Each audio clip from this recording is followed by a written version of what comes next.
Assalamualaikum dan salam keluarga Malaysia. Saya Abang Muaz di Abang Abdul Samad bersama anda dalam Berita Pagi Sarawak edisi Isnin 14 November. Politics of fear sering digunakan di musim pilihan raya semata-mata untuk meraih undi yang kemudiannya merugikan rakyat. Timbalan Premier Dato' Amar Awang Tengah Ali Hassan berkata isu terutamanya Tanah Hak Adat Bumiputera NCR sering digunakan dengan berkata akan dirampas oleh kerajaan. Jelasnya, program pengukuran tanah NCR inisiatif baru di bawah Seksyen 6 sebaliknya bergantung kepada permohonan individu untuk mendapatkan geran atau warta Seksyen 18 Kanun Tanah Negeri. Dan cuba kita bayangkan, dulu kerja-kerja penyukatan ini yang telah pun kita buat sejak daripada tahun 60-an hingga 2010. Kita cuma berjaya menyukat 260,000 hektar. Tapi dengan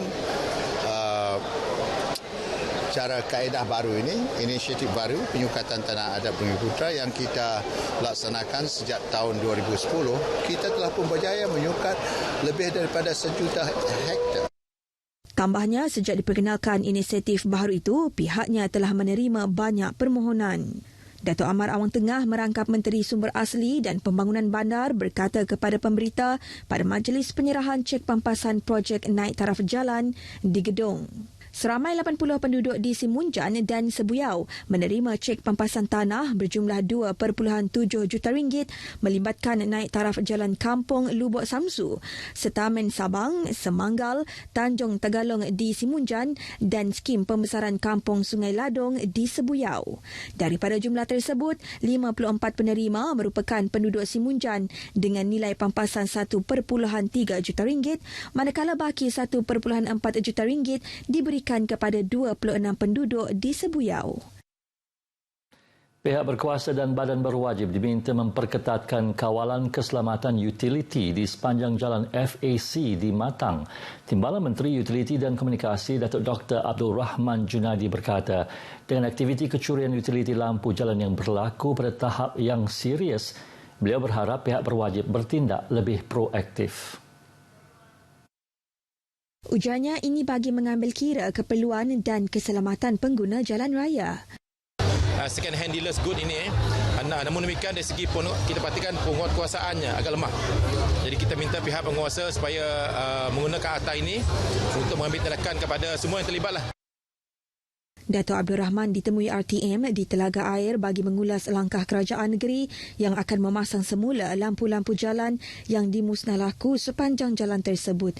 Melibatkan kes anggaran 7 juta ringgit sejauh 7 kilometer itu, ia akan meliputi simpang Kopodims hingga ke Selang Laut. Dalam majlis bersama rakyat itu, Premier Sarawak Datuk Patinggi Tan Sri Abang Joharidun Openg mengumumkan akan menggantikan semua lampu jalan di bawah selenggaraan Kerajaan Persekutuan itu bagi kemudahan pengguna jalan.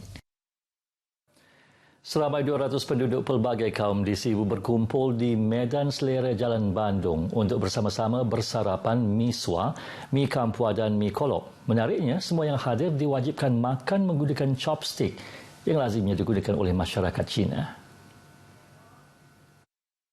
Menurut Timbalan Menteri Pendidikan dan Inovasi Datuk Dr. Anwar Rapai, ini kali pertama beliau mengadakan program seperti itu.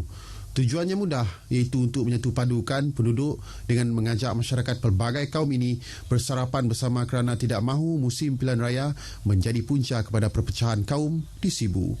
Kita telah hidup dalam keadaan aman damai berperatus tahun dan tiba pilihan raya 5 tahun sekali berlaku perpecahan. This is not good.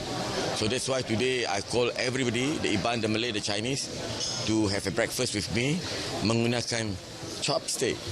Program itu turut disambut baik oleh komuniti yang hadir ke program itu. Tak kira bangsa lah. Cina, Melayu, Iban, Kayan, semua boleh bergaul lah. Ini yang bagus sekali. Selalu orang rumah campur, ada chopstick. Makan mi nasi si berandai. Kan orang selalu pada untuk orang Cina aja selalu nak. Tapi sebenarnya sepatutnya orang Cina aja, semestinya orang Cina aja. Orang Melayu pun boleh belajar pakai chopstick makan. Pusat Kecemerlangan Teknologi Sarawak, Sentex, telah melahirkan lebih 3,000 pelatih sejak 8 tahun penubuhannya. Memiliki 6 buah kampus di seluruh negeri, Sentex juga telah memanfaatkan 5,000 masyarakat menerusi penganjuran lebih 300 program pendek. Menyasarkan golongan pelbagai peringkat usia, wartawan Rosalina Rosli ada laporannya. Itu pencapaian utama Sentex kerana ia bukan sahaja memberi impak kepada golongan belia, bahkan kepada masyarakat pelbagai peringkat umur yang ingin mengembangkan bakat dalam pelbagai bidang termasuk bidang teknikal, fashion, dandanan, kulinari dan teknologi. Tahun ini sahaja seramai 1,200 pelatih bakal menamatkan pengajian dalam beberapa kategori.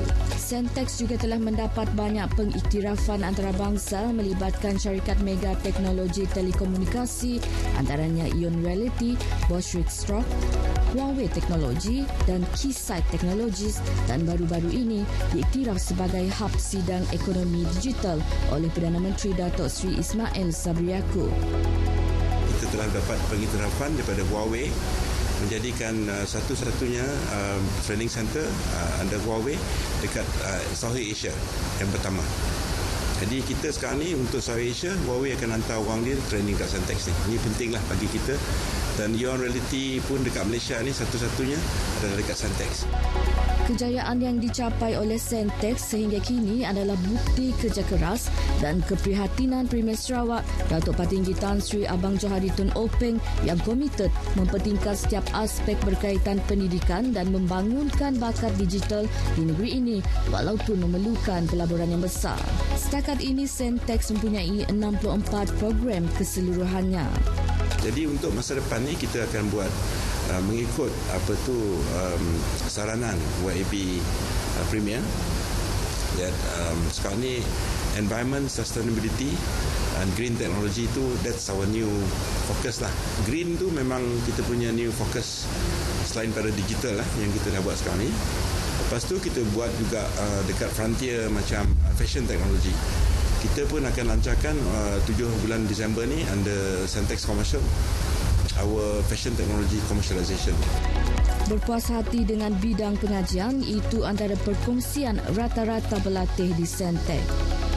Saya memilih Sentex ini kerana peluang kerjaan di Sentex adalah lebih besar.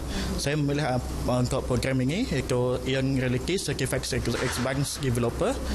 Saya dapat belajar benda-benda barulah yang lebih pada industri iaitu seperti modeling, rigging, animation dan skill yang paling latest iaitu kami dapat belajar tentang untuk metaverse. Pada pendapat saya Sentex mempunyai bahan PNP iaitu bahan pembelajaran dan pengajaran yang lengkap. Iaitu menjadikan Sentex sebagai salah sebuah pusat institusi pendidikan yang boleh dikatakan eksklusif dan juga efisien untuk pembelajaran dalam bidang digital.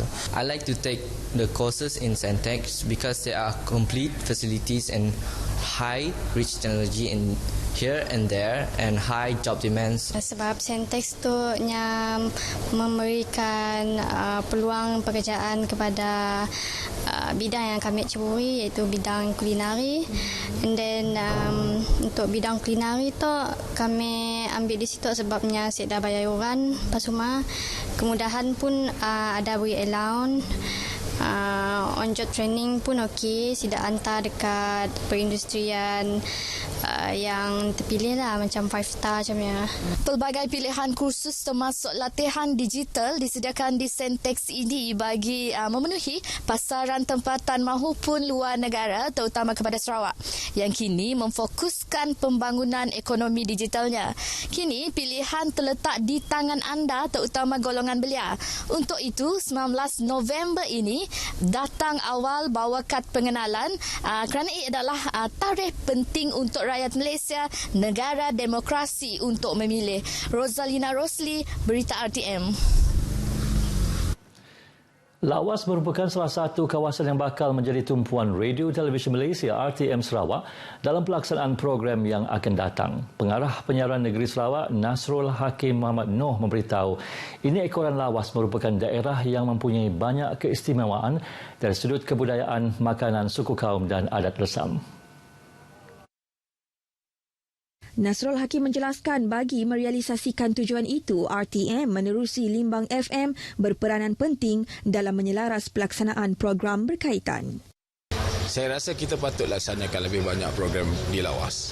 Kerana Lawas ini banyak perkara yang belum dicungkil.